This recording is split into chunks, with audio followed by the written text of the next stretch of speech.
이렇게 좋다고 알려진 다이어트 방식이라도 내 몸에 맞지 않으면 큰 부작용을 겪을 수 있습니다. 건강한 강남 허준 박용환 원장입니다. 간헐적 단식이라는 방법이 많이 유행했는데요. 최근에 기사가 있습니다.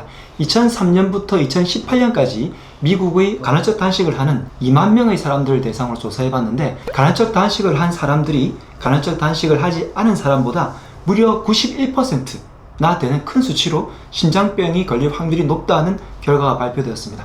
그런데 이 미국의 심장병 학회에서 불과 3년 전만 하더라도 심장병에 도움이 된다는 발표가 있었는데, 똑같은 간헐적 단식 방법을 가지고 몇 년 만에 이렇게 논리가 뒤바뀌어서 사람들에게 지금 알리고 있다는 게 참 신기하죠. 물론 이런 연구 결과들이 일반적인 사람들에게 적용하다 보니까 실제로 이 사람들이 간헐적 단식을 제대로 했는지, 중간에 간식은 먹지 않았는지, 물론 지금 상황에서는 흑인 중에서도 저소득층 계층을 대상으로 했다고 해서 논란이 조금 있는 실정이라서 정확한 통계 그리고 정확한 견해는 밝히고 있지 않지만, 지금까지 간헐적 단식의 어떤 장점을 많이 홍보했던 것에 대비해서는 반대되는 의견이라서 한번 주목해 볼 필요가 있을 것 같습니다. 사실 간헐적 단식은 지금까지 찬성과 반대하는 쪽의 논란이 굉장히 많긴 했는데요. 간헐적 단식이 보통은 23대 1, 즉 23시간을 공복을 하고 1시간 동안 마음껏 먹겠다, 혹은 16대 8, 이게 제일 유명하죠. 16시간을 공복을 유지하고 8시간 동안 식사를 하겠다, 이런 식으로 어느 정도의 공복 시간을 유지한다는 건데, 이 공복을 유지하다 보니까 그 순간에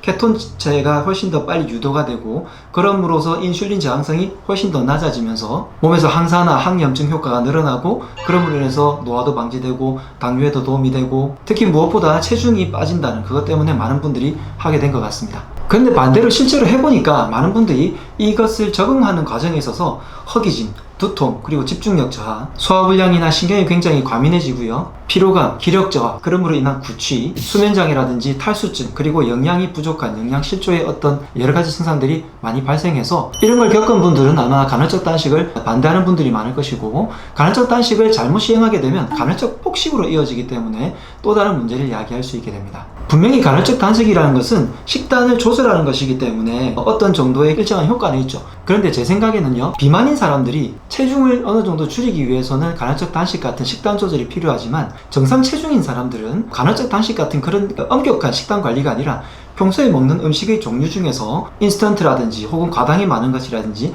간식 같은 것만 거의 다 제한을 해주셔도, 다시 말해서 정상 식사를 제대로 하고요, 그리고 영양적인 균형만 잘 맞추셔도 체중이 잘 유지되고 정상적인 생리활동을 이어질 수 있기 때문에, 저는 세 끼를 어느 정도 시간 간격을 맞춰서 먹는 것 자체가 전혀 문제가 되지 않다고 생각합니다. 한의원에서 다이어트 하러 오시는 분들 같은 경우에는 크게 두 부류가 있으신데, 실제로 비만이라든지 혹은 건강상의 문제로 인해서 체중을 줄여야 되는 분들이 있고요, 정상 체중이지만 조금 더 마르고 싶어서 오시는 분들이 있는데, 이 두 가지 경우에 치료 방법이 조금 다르죠. 정상 체중인 분들이 조금 마르고 싶은 경우에 기초대사량, 즉 다시 말해서 오장육부의 건강 상태를 파악한 다음에 이것이 충분하다면, 부종이라든지 호르몬 변화라든지 이런 게 전혀 없이 정상적인 분들이라면 기초대사량을 조금 더 높여주고, 식단에서 엄격하다기보다는 말씀드린 간식이라든지 그런 것들만 조금 제한을 해주는 식사를 함으로 인해서 간헐적 단식처럼 그렇게 엄격하지 않다 하더라도 체중이 잘 빠져요. 그런데 비만인 분들, 이분들 같은 경우에는 일단 부종도 심하고요, 그리고 몸의 기초대사량도 떨어져 있고, 신진대사라든지 대사작용, 그리고 혈액순환, 이런 것들이 다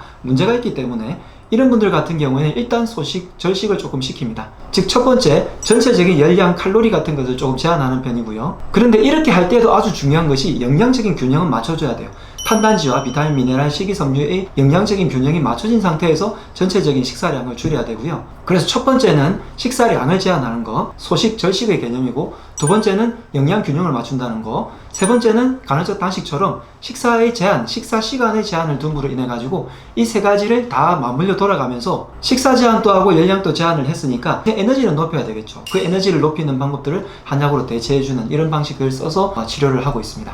그래서 어떤 분들은 간헐적 단식이 맞다, 어떤 분들은 아니다 하는 것은 내 몸의 어떤 상태에 따라서 다른 것이기 때문에 모든 사람에게 간헐적 단식이 맞다고 하는 것은 좀 문제가 있지 않은가 생각이 들고요. 이 세상에 유행하는 수백 가지의 다이어트 방법들이 있는데, 어떤 방법들은 나에게 도움이 되고 어떤 방법들은 나에게 맞지 않는 방법들도 많습니다. 중요한 것은 이 수백 가지의 다이어트 방법 중에서 어떠한 것이라도 한 가지를 선택해서 했을 때는 단기적으로는 무조건 효과가 나더라고요. 왜냐하면 식단을 바꾸고 내가 다이어트를 하기로 마음먹기 때문에 한 달 정도에서 한 달 반 정도까지는 무조건 효과가 나는 것 같은데, 그 이후에 이 방식을 3개월 이상, 6개월 이상, 1년 이상 아니면 꾸준하게 평생 유지할 수 있느냐를 본인께서 잘 살펴보셔야 하겠습니다. 16대 8의 간헐적 단식을 내가 효과가 좋았는데 평생 유지한다는 것은 다른 사람들과의 대인관계에서도 맞출 수 있어야 되기 때문인데요. 이런 방법들이 평생 유지되지 못하고 어떨 때는 16대 8을 유지하다가 어떤 때는 14대 10을 유지하다가 이렇게 내 마음대로 조절하다 보면 오히려 그것이 간헐적 폭식이나 내 세포상의 어떤 문제를 일으키기 때문에